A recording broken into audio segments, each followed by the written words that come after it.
What is going on, guys? It is Tony from Lomo Paintball. Today I am here with Nick from the Ironmen, and we're going to ask him some serious questions. You better be serious. Who's the best source for paintball? That is LomoPaintball.com. You already know. You know it. So, guys, we're going to start off. You know, we got him in town. Oh, come on. All right. Lightning round. The ever so popular question: how did you start playing paintball? So I started playing when I was 10. My dad had read about a local field in Hampshire, Illinois. When I first heard about it, he first told me about it, I couldn't play. It was a big newspaper article. Yes, we read the newspaper back in those days. Yeah, it's old, you know. Yeah, we're older. Distinguished gentleman. But he took me as soon as I turned 10, gave me a pump gun. He had the semi-auto. Paint was like $120 a case. Yep. Like, it was, people would say ridiculous. Hello? Hi, Ronnie. Hey, Ronnie Dizon's here too. Ronnie's here. Whoa! All right. .com. So you were 10. I was 10. Went to go play Operation Paintball. Got a semi-auto paintball gun. Loved it. I had my full fatigues. 100%. I was running around with my BDUs, getting in on it.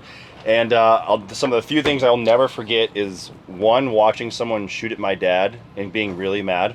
Yeah. Like really mad. Trying to protect him. I was like, yeah, because I could see like dove over like this fallen tree, and I was like, that's my dad. Stop shooting my dad. And I was like, that happened, and then. You know, and then things happen. Then things happened. Yeah. That happened, and then the first time I got shot was like right in the shoulder, and I was like, that didn't hurt. And then the next time I got shot was in the wrist, and I thought my wrist was broken. And I was like, paintball's stupid. And the ref's like, are you out? And I'm like, it didn't break. He's like, well, you were kind of whining, so you should just leave. And I was like, okay. You're like, I'm just a 10-year-old crybaby right now. I mean, I but was, it's okay. dude, it was terrible. And then the last game of the day, I ended up pulling off like this complete overall victory where the family friend we went with actually snuck up behind me, grown adult, and goes, surrender, which is within 10 feet. And I turned around, and I'll never forget. Oh yeah. Yeah, I went and shot him. I'll never forget. We're all wearing clear lenses. His eyes got so big, and he's like, "Ref, I told him to surrender." He's like, "Looks like you didn't surrender." Yeah, he was not having it. Yeah, from that moment I was. You were hooked. Yeah, I was hooked. That was hooked, it. And my parents made a deal with me, like, "Hey, you do good in school, you don't be late coming home. We'll help you get your first gun." And so I've slowly progressed from a Stingray 2 to a Piranha to an ANS autococker. Oh, you went Gen the full X3. on line. Yeah, and then a Matrix. Shocker, and then I got on Aftershock, and it was die for a while, and then. So my second question was, yeah, you did the gradual step up. So like, when did you first divisional team? Like, how did you start to get really serious about tournament paintball? I'm competitive. I played baseball my whole life, Yeah. and just like competition. I hated tournament paintball. So I was perfectly happy being the guy in a ghillie suit, hiding in the woods, sneaking up on people. Like, that's what I like. So how did it go to this level then? How did it get there? A few friends I met in middle school, Mike Morley, Chris Oseen, his older brother Greg, and their dad, Mike Oseen, Randall, they got into tournament paintball. And I'd never really... And we're I'd talking seen the D4, fields. D3, D2? No, so no such thing back then. Okay. We had amateur, novice, pro. So you guys and your Ds. Started at novice, amateur, We started pro. rookie. Okay. Started Yeah. rookie. Yep. We played local CPSA series in Illinois, Wisconsin, Indiana. So you're out of that area. You're out of the Illinois. Northern Illinois, 45 minutes northwest of Chicago. So for all you Midwesters, hold on. For all you Midwesters, there is hope. He's here right now playing. There is hope. There's a lot of hope. You're in the Midwest, right? That's exactly right. There's hope. Counts. Well, there's definitely hope. The demographic, it's insane, the amount of talent in the Midwest. But there's no, that's a story for another time. Yeah, For sure. There's no, whatever. Anyway, got hooked. They started playing competitively, and I just kind of did that. I was not enthused about it, and so like I kind of just stayed in the back. So that's where I just got that position. All those guys wanted to be front players and would just run ahead into the action. We teamed up. But you liked it enough. I liked it enough because it was that competitive, the whole in your face. At that time, early 2000s, for me, I didn't have the money to buy anything upgraded. So when Angels, when those things, I was still using an autococker and everyone's using electronic stuff, even with a Tippmann. And I just couldn't shoot that fast. And so for me, I was like, man, what do I got to do? I ended up having to get a shock deck swing trigger on my Gen X3. And like, I was like, what can I do to make this shoot faster? And so I was intimidated. But it's one of those things that I've learned through paintball and then in life. If there are things that intimidate you and scare you, you just have to put yourself in those positions and learn to stay calm. Got to put yourself out there. Yeah. Yep. And so that's what kind of got me into it. We met up with another team, merged, changed our name to Voltage with some of the old Voltage guys. That was already an established tournament team.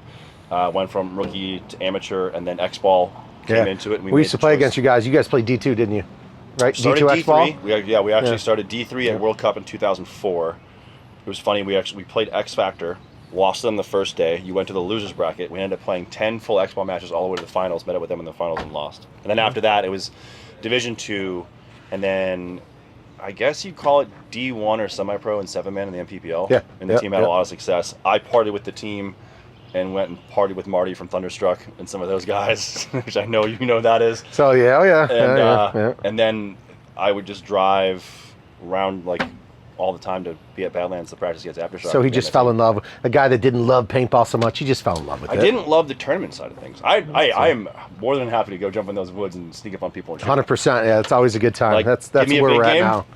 I'm in. Yeah, Let's right. do this. For sure. Yeah, I'm gonna need a lone wolf paintball camouflage. Get rid of that leopard print. Yeah, we can make that happen. So I'm gonna close this out. That's only been 2 questions, but I'm gonna ask you 2 more. Okay. Go. What is your favorite event of all time? That's 1. And 2nd, have you ever won a World Cup? Okay, so winning multiple World Cups has been some of my favorite events. Okay. And then just 1 event in general of your whole entire paintball career. Winning the MPPL championships in 2011 with all the guys I came up with on Aftershock, with my brother-in-law Cody Mikowski, with Drew Templeton, Chris Sosine, Ronnie Dizon, LJ Woodley, Ryan Smith, Maxwell Pung. It was their first. And he remembers all of the names. Yeah, I mean, you can't. Yeah. So that must be a very vivid moment. Planet Eclipse one night in November. That kind of documents our whole year. There you go. And then like the bad, the really good, and then the really bad, because everyone broke up, and that's how Houston Heat was formed after that event. Fun fact. Fun fact. Yeah, go on forever about that. But that was probably the most memorable, just playing Dynasty in 7-man and beating the best team of all time, playing against Oliver and Glenn, Alex and Ryan.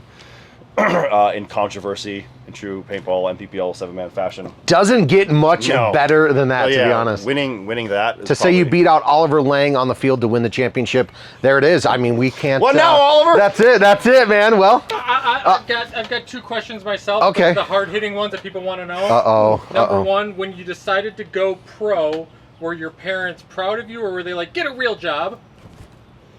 No. Well, okay. So when I got the opportunity to go pro, and I took it because I didn't ask my parents if I could do it.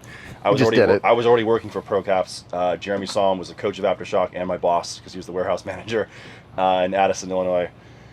They knew I was dedicated into the sport, and I had to get real jobs to fund it. My parents, helped me out with providing a car that I was insured on, but if I gas money, I did get a job. I was umpiring baseball most weekends, so like a lot of weekends for practice I couldn't make it. I was making $20 a game. The hustle is real. Yeah, I was a lifeguard. I was a cashier. I worked at Cold Stone Creamery in high school. I sang to people for tips, and I made ice cream for people. I was working multiple jobs through the course of the year to fund paintball. So there you go. When they found out that I could take that money instead of spending it all on paintball markers and paintballs, and I could actually put it in my bank account, they're like, "That's awesome! You made it." That's good. Yeah. And they've always supported me and come out to events, so it's something that they appreciate now. And the last question, the one that everybody really wants to know: what's your gross lifetime winning earnings as a player? What is my gross lifetime winning? Let's earnings? talk cash here, Nick. You know what's How funny? much have you made? You know what's funny is I've made more at Cold Stone. Whoa, I don't know about that. Those dollar tips didn't get very far. I'll tell you what. I made more not on winnings, but just being part of the team, and then the opportunity that multiple companies, what Lone Wolf has done, and teaming up with professionals and people that are passionate about the sport have allowed me to do. So again, thank you for that opportunity. Yep. Thank you to all the companies I've been associated with. Thank you to Die. But that's where the money comes from. It's you get what you give. So the work you put in, you get that back out.